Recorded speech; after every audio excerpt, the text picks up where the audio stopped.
Good morning, everyone, and welcome to the Canopy Cafe on Tuesday, June 30th of 2020. My name is Ben Smock. I'm the Director of Development with Canopy, and Canopy is the startup nonprofit organization that's growing Kentucky companies to positively impact people, our planet, and our future. We started these Canopy Cafes several months ago during the global pandemic because we missed having conversations in person, conversations in good business with business leaders, with nonprofit executives, with advocates, various folks that were of the good business movement. And we wanted a way to continue these important conversations, and we decided to take them virtually. And so we've had dozens of Canopy Cafes with leaders of the good business movement. And recently, we have shifted the focus of the Canopy Cafes, and they are now dedicated to listening and responding to our community as it pertains to racial justice and in support of Black communities. And this is an effort in alignment with Canopy's current 27 campaign and fund in support of racial justice. And today we have a very special guest, Shauntrice Martin with Feed the West, and she's going to join us here in just a minute and talk about some important work that she has underway in regards to food justice and fundraising and opening grocery stores in West Louisville. But before we bring Shauntrice on, I want to introduce Alex Page. And Alex is the Canopy Certified Program Specialist. She's our wonderful team member, and she's going to update us on some of the good business headlines. So Alex, welcome. Good morning. How are you, Ben? I'm doing well. How are you? I'm good. So I have two big headlines this morning. The first one is a little bit more local, and it was actually done by the Leo Weekly not too long ago. And it has to do with Louisville restaurants putting their bottom line aside and committing themselves to racial justice, which is really cool. The first business is Super Chefs in the Highlands. So Darnell Ferguson actually planned to put on a unity march back on June 7th in J-Town. And Ferguson even chose to promote his march on his restaurant's social pages, knowing that that could possibly be a risky move. He said in an interview with the Leo that he was willing to sacrifice everything for this, and that he'd rather lose all of his restaurants from people who don't believe in the Black Lives Matter movement than to just sit back and only advertise on his own page. So as far as we know, the march went super well, and Super Chefs is still in business. So it seemed like a really successful operation for him. I have two more restaurants that they talked about in the Leo. One is Chicken and Me, which they recently did an evening of healing to support local Black artists and the nonprofit Change Today, Change Tomorrow. And so the restaurant was also collecting items for Feed the West, which is who we're going to be talking to later, as well as had an active employee base for all the people, and they were all involved in the protests downtown. But then once they had to get back to work, they decided to take their action and bring it into the workplace. And so they were trying to figure out ways how to support the movement while they were still making a living for themselves. So they started donating their staff tips at the end of the night, and then continued that initiative with Feed the West.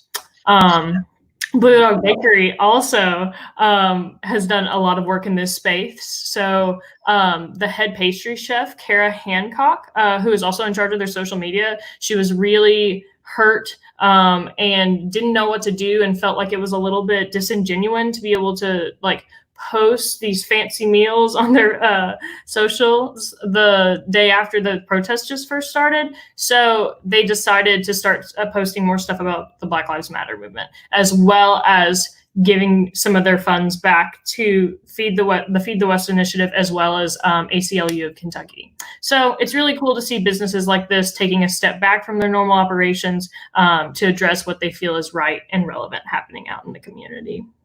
That's great to hear, and especially the restaurant industry that's been heavily impacted by the global pandemic taking some really bold and important steps in support of racial justice. That's wonderful. Right, definitely, because I know it's just so hard to even be, veered away at all from. They are just trying to survive right now. So it's great that they're also they find it important enough to be like, no, we're going to go out into the community and support this movement as well. Yeah. So another headline that I have is more on a national and global scale, and it has to do with businesses once again stepping out and standing up for things that they believe in. And so after hearing the news that Facebook is choosing not to crack down so much on hate speech, so in the way that like Twitter has, where they've flagged tweets that maybe have been deemed hateful or spreading false information, there are a lot of popular brands that are actually pulling their ads from Facebook. Civil rights organizations like the NAACP, as well as the Anti-Defamation League, have kind of begun the pressure on businesses to boycott having their ads posted on Facebook.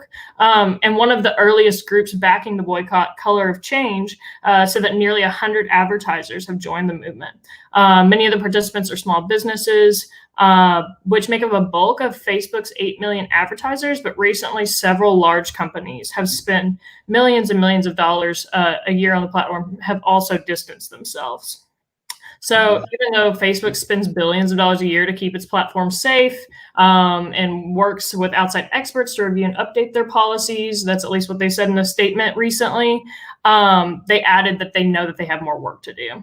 So there are some really big companies like Adidas, Reebok, Best Buy, Chobani, Clorox, Coca-Cola. I could go on. There's a huge long list. And right then I only got through like the letter C, and it was in alphabetical order. So there are just so many businesses that are taking a stance against this. So it's pretty huge. I don't think that this would have ever happened, years and years ago. So I really think just in the wake of everything that's happening, businesses are starting to take a social stance on what they believe in and speak out about it, as well as take action against it. So very cool. Taking concrete steps, and even on platforms that they rely on for marketing and advertising. So that's very cool to see. Very supportive.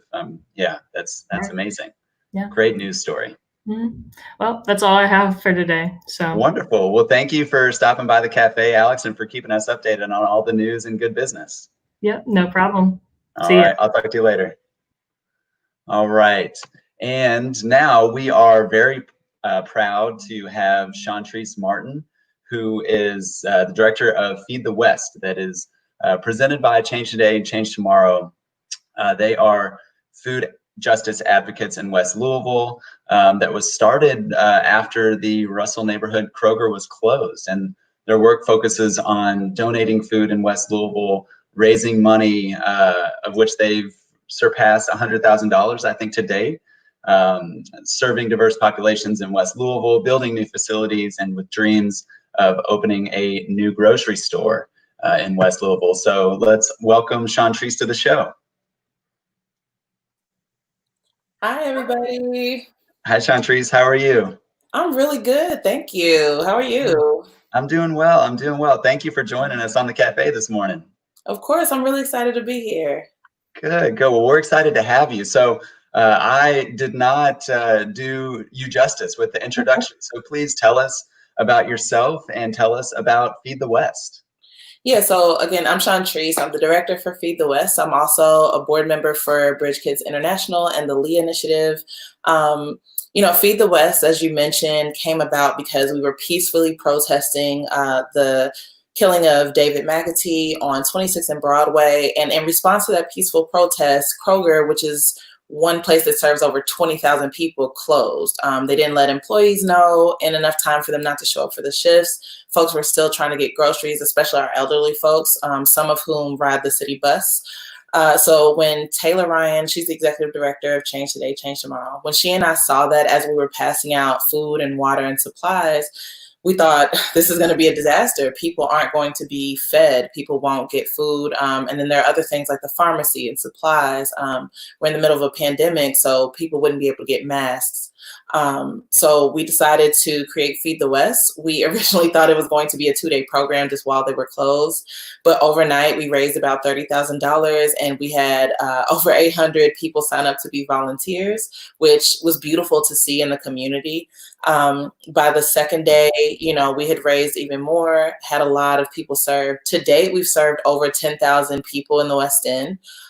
We have a goal of serving 20,000 within the next few weeks. And because of places like the Lee Initiative, we've been able to provide produce boxes that feed a family of 4 for a week. We've had partnerships with lots of different organizations. The Merriweather is a really great partner. They collect donations for us. They also provide our volunteers with food and drinks while they volunteer. And I'm missing a lot of people because there have just been so many companies and folks, and mostly small businesses, who have invested in this initiative. And we're hoping that we can open a grocery store. There are other folks in the city like Casa Heron with the Louisville Grocery Co-op. There's also Megan Bell, who's opening the Next Door Market. And so all of us want all of these things to happen because there are over 61,000 people in the West End, and we're all in a food desert. I'm a resident myself, and usually I go to New Albany. I go across the bridge to another state to get groceries because I don't want to go to the local Kroger and have expired or spoiled or bruised food. So, we're in a deficit right now in terms of food justice. And our main goal is to make sure people have healthy, sustainable options. And we're working towards having the grocery store. We're actually really close. And we're just hoping that we can gain a lot more support that is sustainable so that not only can we hire people from the community, but we can uplift the community and make sure that people have a sustainable source that treats them with respect. So, yeah. Wonderful, wonderful. So what is still needed in order to get the grocery store off the ground? Yeah, so we're actually scoping out a building this Thursday. I'm very excited about it. So we need folks who are contractors, who are interior decorators, who are gardeners. We need folks willing to help advertise. Change Today, Change Tomorrow is a nonprofit. We are doing this for the community, not to have a bunch of money. We're not going to be a Kroger, obviously. And so the two big things are, number one, donating. We have a goal of raising at least $200,000 just for the grocery store. And the second thing is volunteering. We have a lot of people who come and bag groceries for us, who deliver, and they're amazing. We had the mayor of Shively actually this weekend come and not only help bag groceries, but deliver and let her constituents know about what we're doing. But we also need volunteers who have technical skills, whether that's software development, marketing and advertising, folks who can do plumbing, electricians, those sorts of things, because we don't have that skill set, and it's a valuable skill set.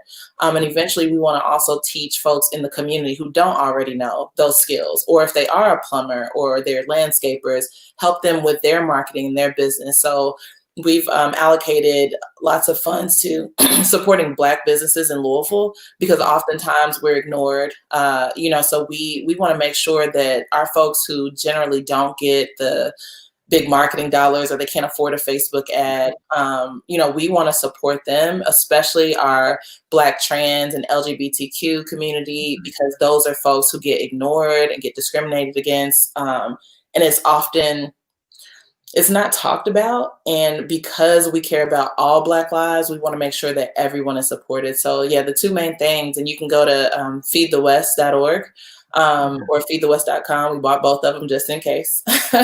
And, plug in the way you can plug in. We have volunteer opportunities every single day. I don't think Taylor and I have taken a day off since we started, because it's a labor of love. This is something that we see as a need. Folks ask us every day, like, do you have diapers? Do you know about rent assistance? We had some residents whose landlords turned off their air in the middle of 90-degree weather. So it's like there are all these issues that, it's not just about food, but if you have food, if you have a nutritious option, then you're less likely to be too fatigued to take care of the other things that you need. So we're providing something very basic, but it's a building block for everything else. Very interesting. I am not surprised that you and Taylor have not been able to take a day off, because that's an incredible amount of work that's been accomplished thus far, with lots to still do.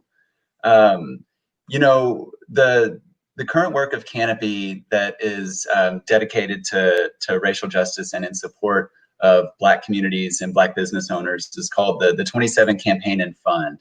And essentially what we're doing is recruiting Kentucky businesses and companies to take multiple concrete steps in support of racially just practices within the workplace.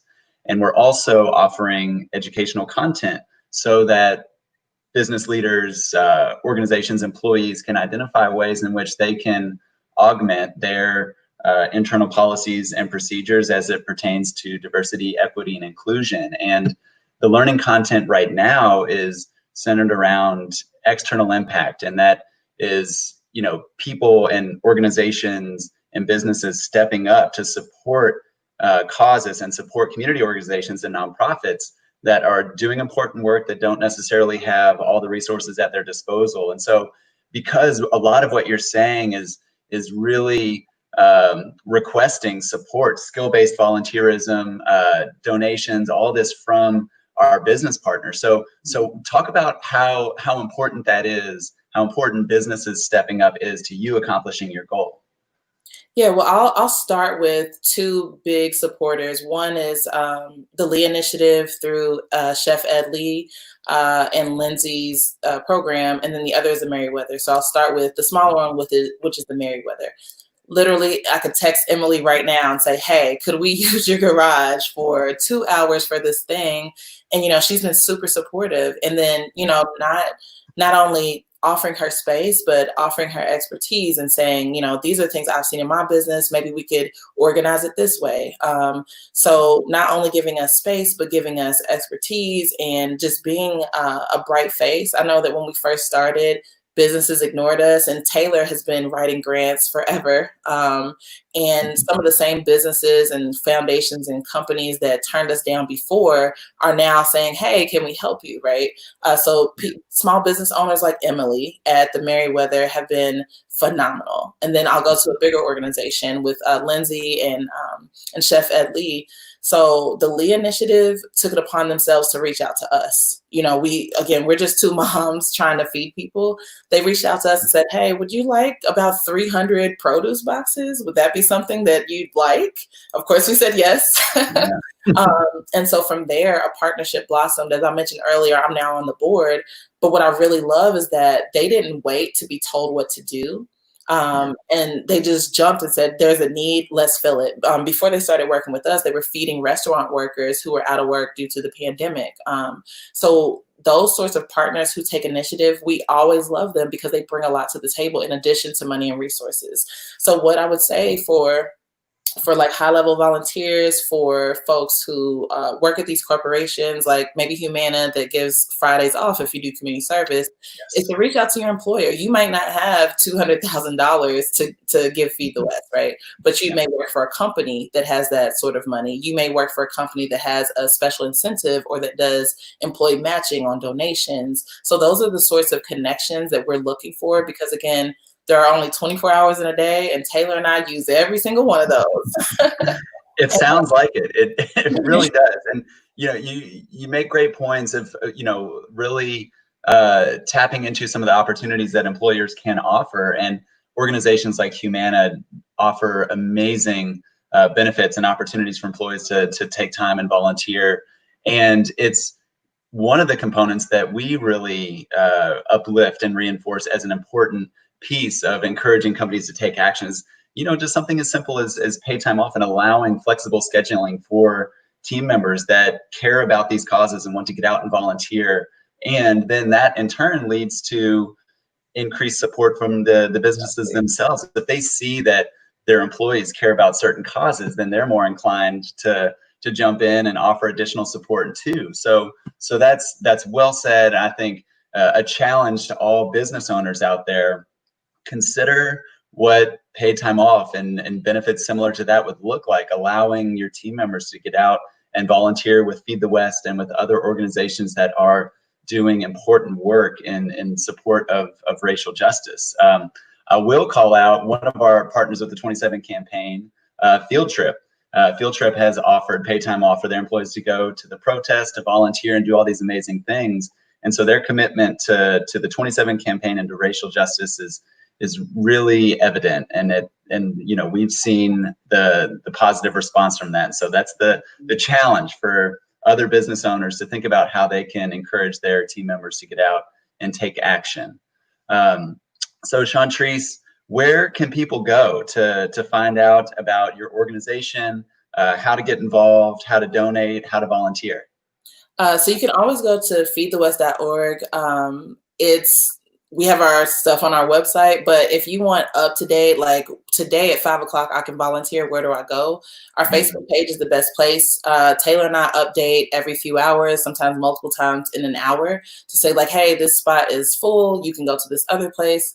The other thing that's really good for us is that we've connected with Black businesses like Dope Designs by Nanny. So she has provided all of our t-shirts, all of our materials. The Mattel group, which is also Black owned, does our flyers and our signs. So when you go on the Facebook group at Change Today, Change Tomorrow, you'll see all of the folks we've worked with. You'll see a lot of our residents who we've delivered to. We ask them at the door sometimes, do you have a business? Do you, can we support you? And so we support those businesses as well.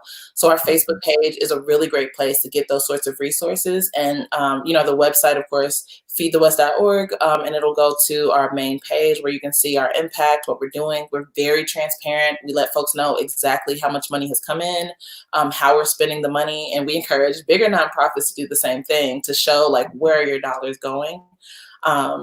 And so the other thing is every Thursday we have a program called the Umoja Project, and we feed our unhoused brothers and sisters. And we also provide hygiene kits, and that's been going on since well before Feed the West. But in the middle of a pandemic, while we start programs like Feed the West, it's good. But then there are some people who don't even have a house for us to deliver to. And so we encourage folks to not just volunteer with Feed the West, but look at the other programs we offer. Taylor has been working diligently to make sure that all parts of our community are served. The Facebook page at Change Today, Change Tomorrow, but also our website, feedthewest.org. And then, just plug in. We are very approachable. We have people email us all the time. feedthewest@change-today.org is my email. I'm super approachable, even if it takes me a few hours to answer your email.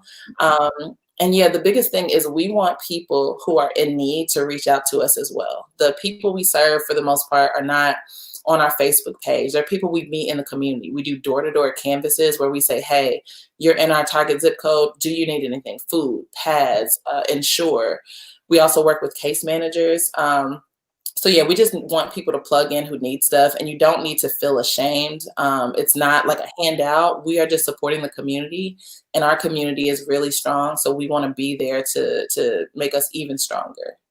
Wonderful. Wonderful. Thank you, Shauntrice. And everybody who's listening to this show, please connect with Feed the West, Change Today, Change Tomorrow. There's a lot of important work that still needs to be done, and you all are on the right path. So I can't wait to follow the progress and to see the celebratory culmination of you achieving your goals. I know it's going to happen here soon. Yes, thank you. I appreciate it. Of course. Well, thanks for stopping by the cafe, and I'll be in touch soon. Sounds good. All right. So we were so glad to have Shauntrice Martin on the show this morning. And clearly, she is working very hard to support racially just initiatives in West Louisville, and Feed the West needs help. So please consider getting involved. If any business owners are listening to the show, the 27 campaign right now is recruiting Kentucky businesses to take action. So if you want to get involved, please go to canopyky.org. You can take action. You can connect with me directly, and we can help you figure out how to take steps and how to get connected with organizations like Change Today, Change Tomorrow, and Feed the West, and just wonderful community advocates like Shauntrice. We're really promoting our campaign and the educational content this week that's centered around impact-driven work and external impact. And so consider offering volunteer time and incentives to do so. Consider, supporting your employees' activism and taking any steps that you can in support of racial justice. And you can go to canopyky.org to find out more about our 27 campaign, to get involved. We currently have 25 companies on board. We have raised just shy of $50,000 to the 27 fund, which will be allocated to Black-owned businesses throughout Kentucky. And we are still going strong. So we're in the last week of the campaign. So we need partners to come on and to help us push the ball over the goal. So check us out, get involved, and we appreciate you for it. The last thing I'll mention, we do have some t-shirts for sale. Our friends and 27 campaign partners at Print My Threads in Ashland, Kentucky have printed 2 t-shirts designed by local artists, high quality, and they are available for sale. The link is in our bio on the Facebook page. You can find out more information by visiting our website. Please order these shirts for yourself, for your teams. It's a great way to exhibit your support of racial justice in our community, and they're really cool looking shirts. So Canopy is ordering some for our teams, and we hope that you all will do the same. So that about wraps us up for the Canopy Cafe today on Tuesday, June 30th. On Thursday, what is that going to be? Thursday, July 2nd, we will feature Sean Somerville, who is with UPS and a multifaceted volunteer at Louisville Central Community Centers. And Sean is a great friend of Canopy, has been a community leader for a long time. And so we're glad to feature Sean and the work that he's been doing. So tune in Thursday at 10 right here on our Facebook live stream. So take care, everybody. Thank you for stopping by.